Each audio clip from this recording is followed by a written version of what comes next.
Bonjour à toutes et à tous. Est-ce que vous m'entendez bien cette fois-ci? Parfait. On va pouvoir commencer.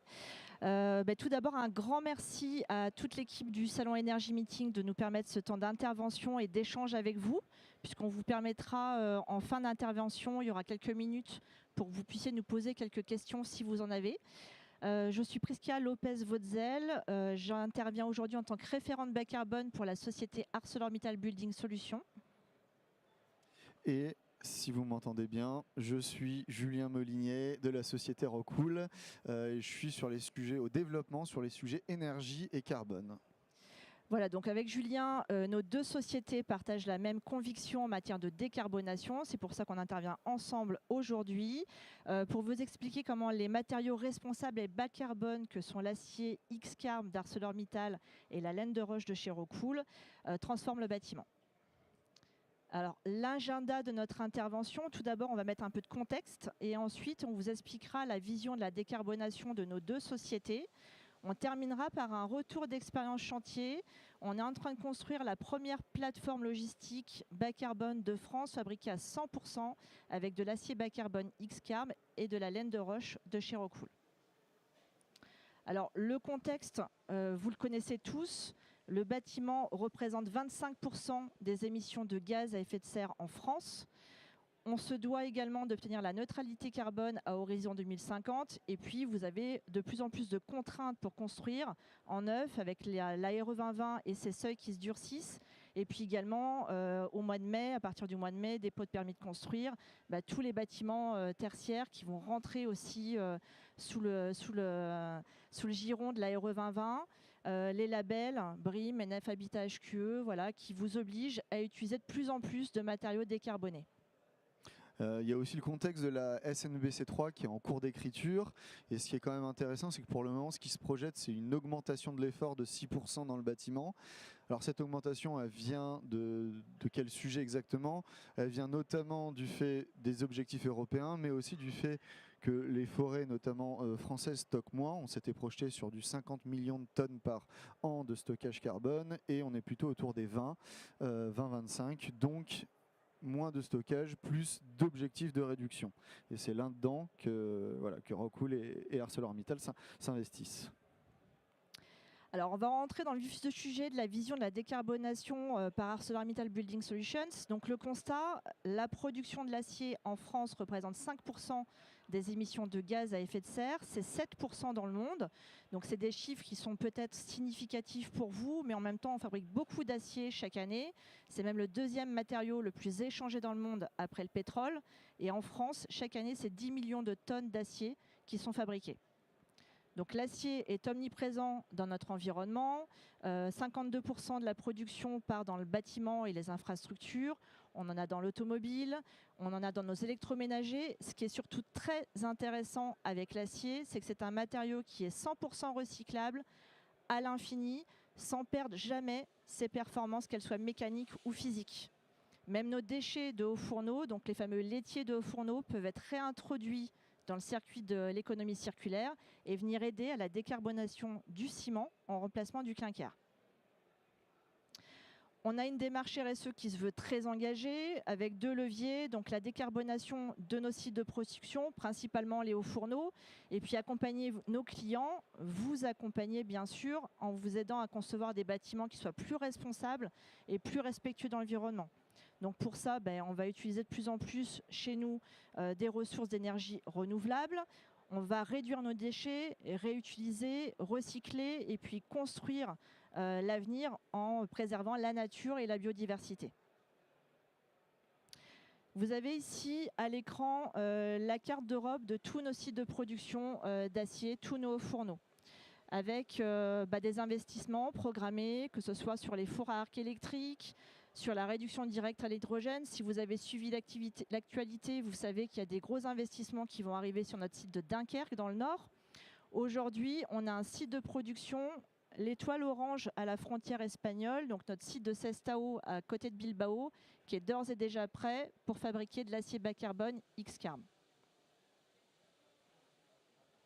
Alors, s'il y a trois choses à retenir sur la fabrication de l'acier bas carbone X-Carb, c'est que c'est un acier qui est composé à minima de 75% de matière recyclée.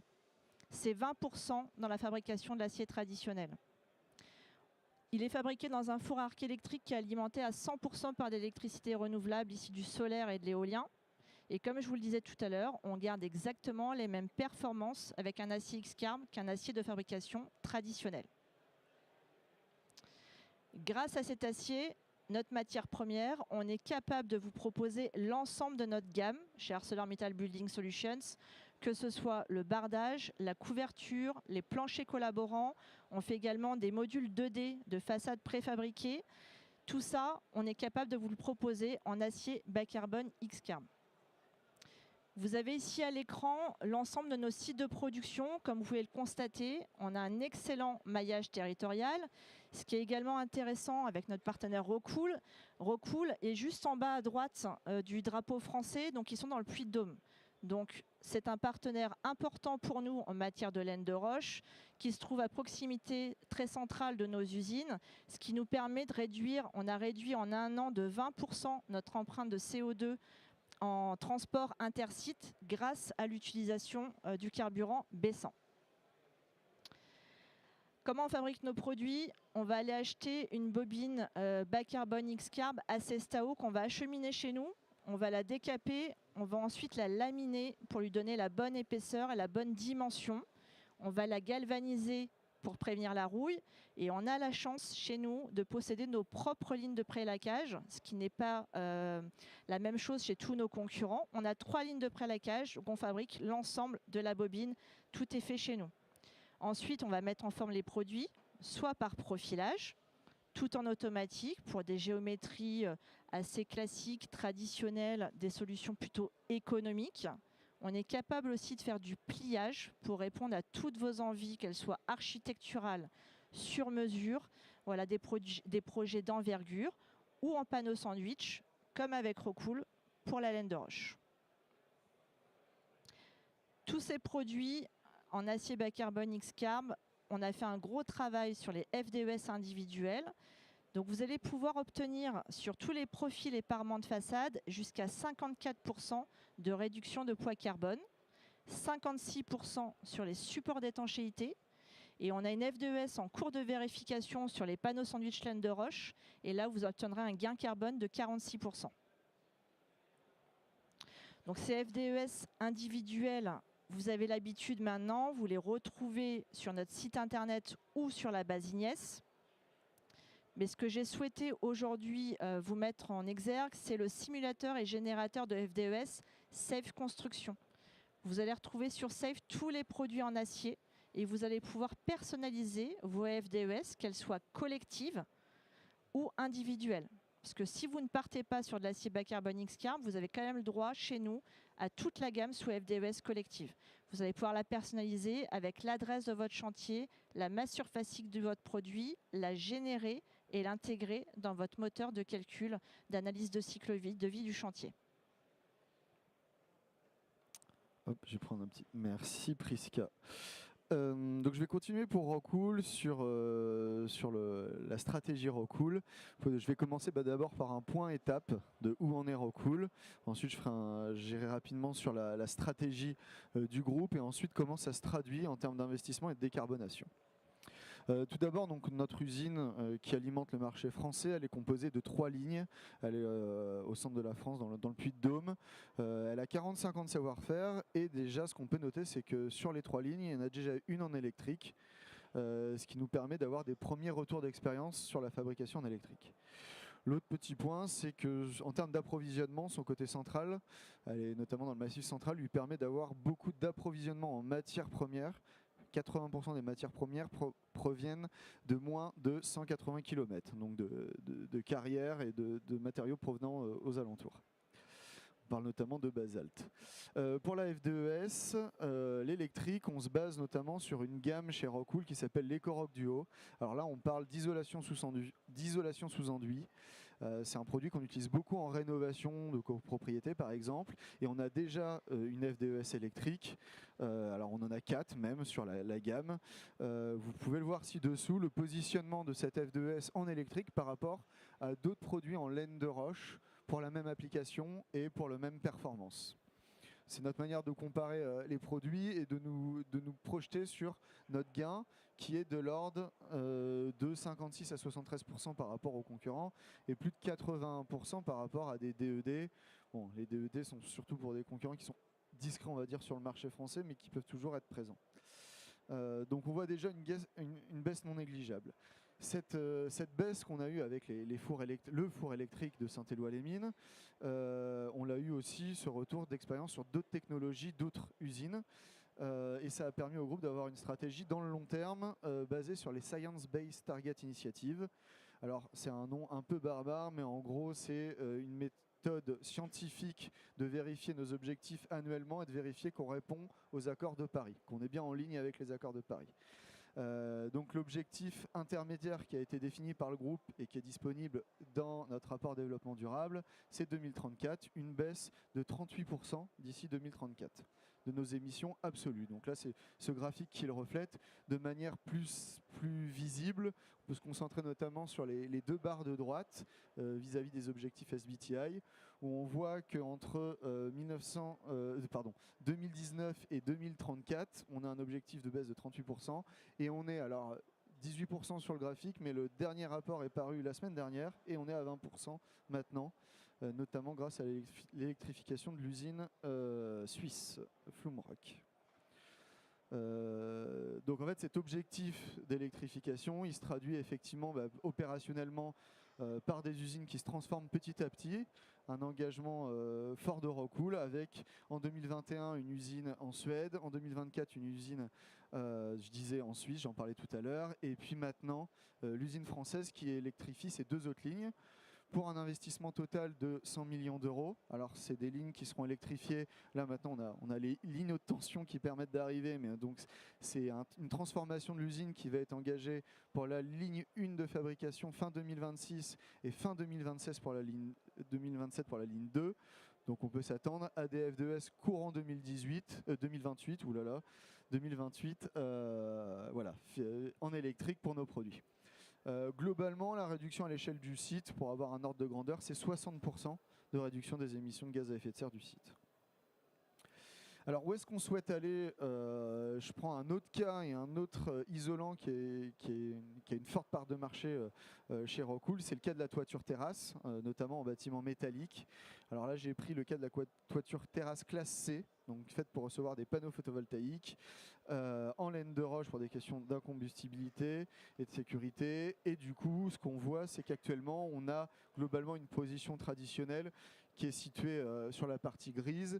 Et avec les objectifs électriques, on se projette toujours sur une baisse du même ordre, de l'ordre de 30 à 50% par rapport à l'actuel. On notera qu'il y a déjà un gain de nos produits par rapport aux produits concurrents, même sur des technologies traditionnelles. Quand je dis traditionnelles, souvent, c'est coke, un dérivé du charbon et gaz. Donc déjà une bonne position, mais aussi un gain important d'amélioration d'ici 2028 de 30 à 50%. Il y a d'autres leviers qui sont qu'il faut pas oublier. Là, on parle juste de la transformation du process, mais un peu comme ArcelorMittal, on a parlé des moins 90%. Alors là, c'est le carburant HVO, c'est l'huile végétale hydrotraitée, donc des baisses d'émissions de moins de 90% sur ce transport et moins 60% pour le biodiesel végétal. Donc là, c'est des solutions qui sont existantes chez Rockwool. On peut livrer des chantiers.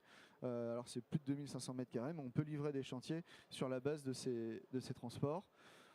L'autre sujet, c'est le recyclage. Alors c'est un sujet important chez Rockwool, on l'a engagé en 2012, donc le produit est recyclable et recyclé. On a du recyclage chantier qui existe depuis 2012 avec des petits volumes, des chutes d'isolant qui sont récupérées.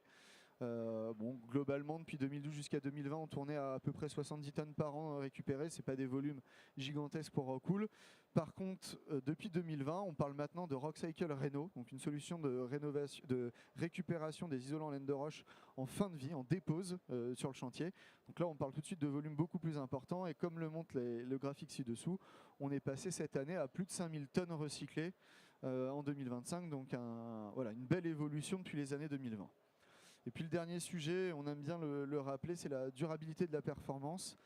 On mène de plus en plus de campagnes de mesure sur la performance de nos isolants dans le temps. Et actuellement, le plus vieil échantillon a 65 ans. Il vient de l'aéroport de Copenhague.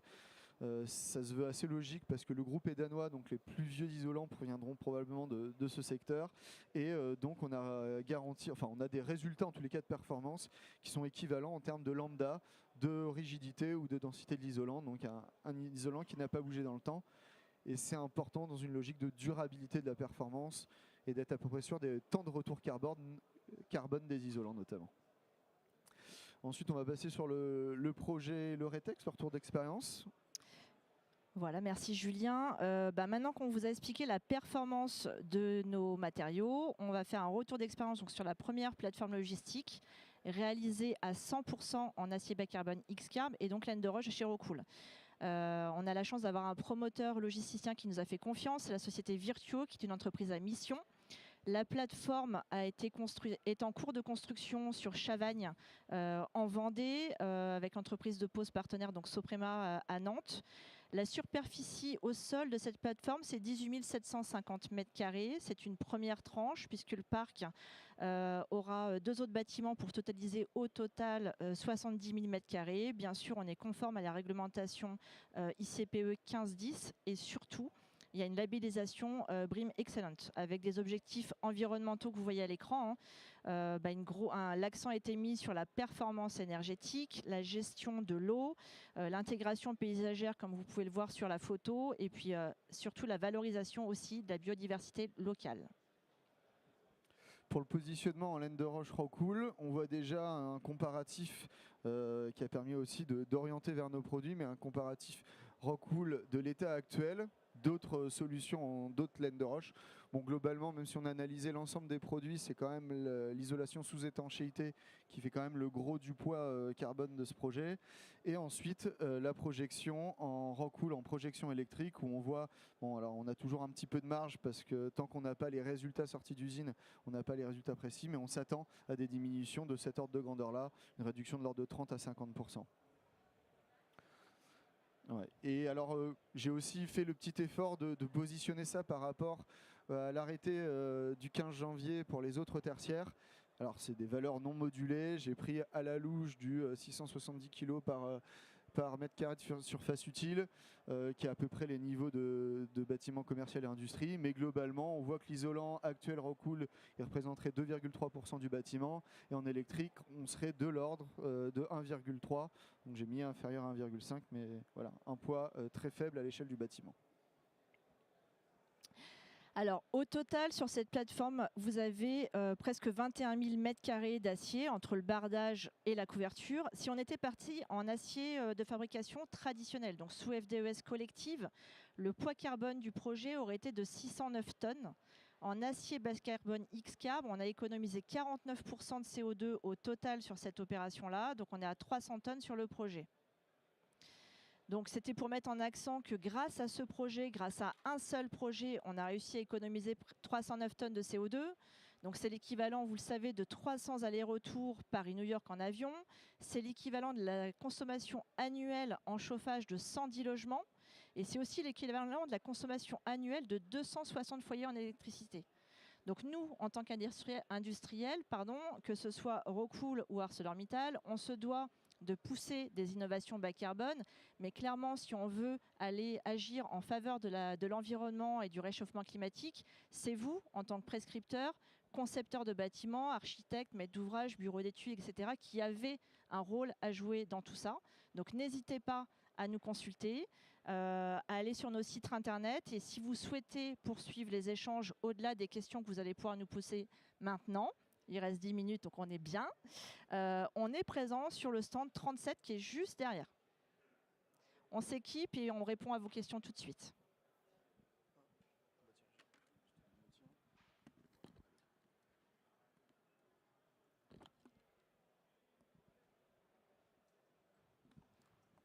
Allô ? Est-ce que vous avez des questions ?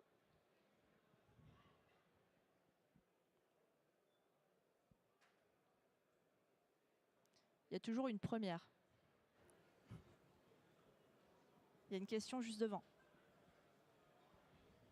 Bonjour, et merci pour cette présentation. Pour faire du recyclage, il faut toute une chaîne logistique pour récupérer du des matériaux. Vous êtes organisé comment ? Alors côté ArcelorMittal pour l'acier, alors nous l'acier, on a tout plein de possibilités de récupérer de l'acier, des déchets, que ce soit de la construction automobile ou les déchets ménagers, etc. Donc nous le recyclage il est déjà en place et à grande échelle. Pour la laine de roche, je parlais de 2 solutions. Le Rockcycle chantier, donc là on est sur des chutes de chantier. Là c'est un service contractuel avec l'entreprise qui va poser des isolants, découper, il y aura des chutes et qui va les renvoyer dans des big bags, dans des camions qui retournent à l'usine. Donc là on récupère les palettes, les emballages et les chutes de laine de roche. Pour tout ce qui est des gros chantiers, on va dire de dépose, il y en a quelques-uns en étanchéité, parce qu'on passe, on veut rendre la toiture solarisable, donc on fait évoluer toute la membrane et notamment l'isolant.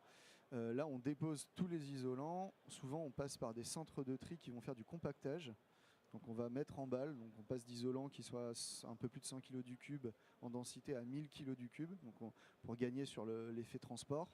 Et ensuite, on envoie tout ça à l'usine et ça refait un process traditionnel, fondu et nouvelle laine de roche. Voilà. Donc voilà, donc point de vue recyclage, c'est déjà bien en place pour répondre à vos besoins.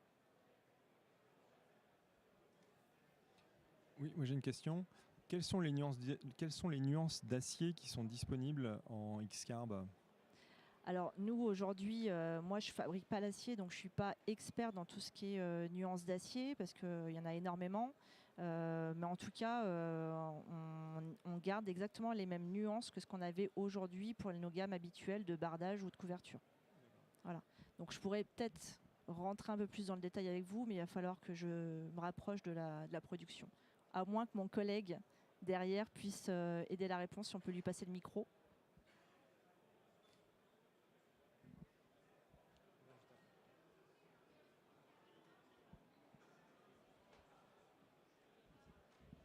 Merci. Aujourd'hui, en acier bas carbone, on va proposer du S275, S355 et S460. Donc ça couvre l'essentiel des besoins et sans incidence, encore une fois, de qualité. On vous assure les mêmes cahiers des charges et les mêmes résistances et les mêmes ouvrabilités des aciers, que ce soit le soudage ou le formage. Merci Francis pour cette précision. Bonjour. Bonjour. Merci beaucoup pour votre intervention. Donc, moi, je travaille chez un charpentier métallique au Pays Basque, Scopalcar. Donc, j'ai déjà eu l'occasion de visiter l'usine à Sestao et tout, effectivement, la mise en place de recyclage des flux, c'est quand même assez impressionnant. Donc, c'est intéressant d'avoir des industriels aussi à ce genre d'événements. Moi, j'avais une question très concrète sur la disponibilité. En fait, nous, en tant que charpentier métallique, aujourd'hui, on est en train de s'engager sur ces sujets-là. On aimerait s'approvisionner à X-Carb et on n'y arrive pas, tout simplement. Donc, on est en relation avec vos services commerciaux. On aimerait avoir 5 à 10% de nos charpentes aujourd'hui en X-Carb. Et je vois qu'une plateforme est sortie, donc je suis très heureuse. Nous, on sort à peu près 400 tonnes de charpente métallique à l'année dans notre usine.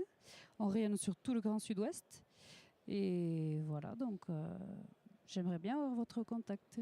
Alors, je vais répondre partiellement à votre question parce que c'est vrai qu'on n'a qu'une demi-heure au total d'intervention avec les questions. Donc, je n'ai pas pu refaire une présentation de la société. Donc, moi, je travaille pour le groupe ArcelorMittal, mais pour une entité qui s'appelle ArcelorMittal Building Solutions. Donc c'est la partie bardage et couverture. Mais effectivement, j'ai mes collègues et donc Francis qui a répondu à la question juste avant vous, qui s'occupe de toute la partie poutrelle et qui va pouvoir vous renseigner, mais je suis persuadée qu'on trouvera une solution.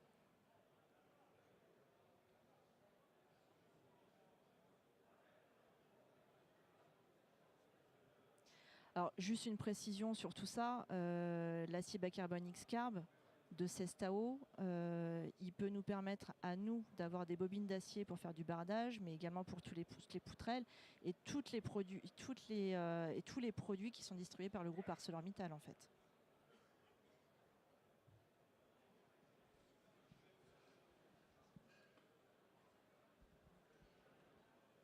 Bonjour, merci pour votre présentation. Bonjour, merci. J'avais une petite question sur l'aspect recyclage de la laine de roche. vous recyclez toutes les laines de roche ou les laines de roche, enfin vous réutilisez toutes les laines de roche ou uniquement celles qui sont issues de votre process de fabrication Rockpool initialement? Alors, en termes de recyclage, on parle bien de recyclage, on récupère toutes les laines de roche, elles sont refondues dans le four. Le sujet après réemploi, c'est un sujet récent et neuf. Et pour l'instant, on se questionne sur le sujet. Il n'y a pas de réutilisation directe. Toutes les laines récupérées sont fondues, donc avec un process qualité classique, et c'est un produit neuf classique avec acermi. Et c'est noyé dans la masse de la production aussi. Donc voilà, un produit neuf.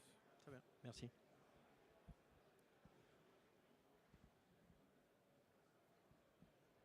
Pardon, la question de madame m'appelle à une autre question. C'est quel pourcentage de votre acier qui est X-Carb en fait, qui est bas carbone actuellement? C'est 75%. On pourrait monter à 100%, mais on s'impose un seuil minimum de 75% dans la production de l'acier X-Carb. Alors, ce n'était pas tout à fait ma question. X-Carb représente combien de pourcents du marché? Pardon. D'accord. Alors, c'est une nouveauté chez nous, partie ArcelorMittal Building Solutions pour la bardage et la couverture. X-Carb, chez nous, ça existe depuis 2 ans. Donc, on a déjà commencé, vous connaissez le travail de la prescription, c'est long. Donc, on a déjà commencé à faire des premiers chantiers en 2024. Et vraiment, les plus gros chantiers significatifs, on a 2 grosses plateformes logistiques. Donc, tout de suite, en termes de mètres carrés, ça pèse, qui sont en cours de construction, bientôt livrés, qui ont démarré en fin d'année dernière.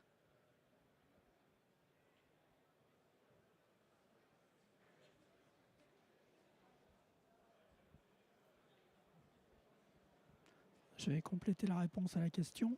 Au niveau du groupe, l'acier X-Carb, on en produit quelques pourcents de notre production. Ça reste très faible, ce qui veut dire qu'on est capable d'augmenter très significativement les volumes, notamment en ajustant dans certaines usines les volumes d'achat d'électricité bas carbone. Puisqu'on a une partie de notre production qui est faite avec de l'électricité que je dirais normale. Et il est possible d'augmenter nos quotas d'achat d'électricité décarbonée pour augmenter la part X-Carb, notamment dans les produits longs et poutrelles. On n'a pas en fait sur tous les marchés une demande d'acier bas carbone. Et dans les marchés comme la construction où il y a cette demande, il y a une certaine inertie des maîtres d'ouvrage, des entreprises aussi, pour passer aux produits décarbonés, d'autant qu'elles sont souvent tenues par des questions de délai et que ça rejoint la remarque de Alcar, c'est qu'ils reçoivent des commandes tardives de leurs clients pour faire des chantiers immédiatement et ils n'ont pas nécessairement en stock ou nous en stock les pièces qui correspondent exactement aux besoins, pas uniquement la pièce mais uniquement les formes mais aussi les formats. C'est-à-dire que quand on a besoin d'une pièce de 11 mètres et qu'il n'y a que du 15 mètres en stock, eh bien, les gens ne veulent pas payer les 4 mètres de chute. Donc, c'est aussi un des sujets. Voilà. Donc, aujourd'hui, pourcentage de production faible, mais on est capable d'augmenter très significativement les volumes, de multiplier par 10 dans des délais très courts. Alors, nous, partie bardage couverture, on a déjà un stock de bobines pour travailler nos produits où on stocke le 20-80 en France. Et voilà, comme on a fait un gros travail de prescription, on essaye d'être au plus près des maîtrises d'ouvrage pour être au courant des projets et voilà, et s'organiser pour pouvoir répondre rapidement à tous les besoins. Bonjour et merci pour cette présentation. Bonjour. J'avais une question. Moi, on a parlé donc du stock et des références qui pouvaient être disponibles, du délai de livraison, etc., qui pouvaient jouer. J'imagine aussi, donc on a parlé de la prescription, on était sur un temps long. Est-ce qu'il y a une question de coût aujourd'hui, la différence entre un acier traditionnel et un X-Carb? Alors moi je vais parler pour mes produits, bardage couverture. Si Francis veut compléter pour la partie poutrelle, je te laisserai intervenir. Nous, je vais vous parler de prix mètre carré fourni posé. On va avoir une plus-value de 5% maximum. Donc c'est des coûts qui sont quand même assez maîtrisés pour réduire une empreinte carbone de 50% sur quasiment l'ensemble de nos produits, plus ou moins 50%. Alors au niveau des charpentes métalliques sur des prix fournis posés, on est généralement en imaginant que l'ensemble de la charpente passe en acier X-Carb, ce qui n'est jamais la réalité. Aujourd'hui, on est plutôt sur des taux de 50-60% de la charpente qui va passer en acier X-Carb. Donc, en admettant que tout passe en acier X-Carb, les surcoûts sont de l'ordre de 2 à 4%. Tu as raison de le préciser, Francis. C'est vrai que, vous voyez, on peut réduire significativement l'empreinte carbone. Donc, c'est vrai qu'en termes de budget, si vous êtes contraint à une enveloppe serrée et que vous ne pouvez pas pousser à 100% du bardage ou 100% de la couverture, lancez-vous sur 20%, lancez-vous sur qu'une partie, les bureaux, les bureaux, je parle par la plateforme logistique. Ça sera le début. Et puis après, vous verrez que de toute façon, la mise en œuvre, elle est exactement la même qu'avec un acier traditionnel. Donc, ça va se mettre en place dans vos process. Et puis après, ça deviendra un automatisme, j'espère. On a d'ailleurs une démarche un petit peu inverse, c'est-à-dire de demander au client quel est le budget dont il dispose pour décarboner son projet et lui fournir les meilleures solutions avec ce budget pour décarboner au maximum. Donc vous avez 5 000 € sur un chantier, 10 000 €, ça peut suffire pour décarboner, on vous amener des solutions. Peut-être que sur une façade, la façade principale, ou que sur un des râles de votre façade, ou que sur les poteaux et pas sur les poutres. Mais voilà, on peut faire du sur mesure en quelque sorte ou adapté. Voilà, exactement. Sachez que les entreprises de pose, quand elles nous consultent systématiquement sur toutes les offres de prix, on leur met, même s'ils ne consultent pas pour de l'acier bas carbone, on leur met le gain carbone de chaque poste s'ils étaient passés en acier bas carbone X-Carb. Donc c'est aussi des choses qui peuvent vous proposer, même si vous ne le demandez pas. On nous fait signe de clôturer. Merci à tous pour votre écoute active, vos questions. Merci beaucoup. Et puis n'hésitez pas à venir nous voir au stand derrière, juste à côté, stand 37.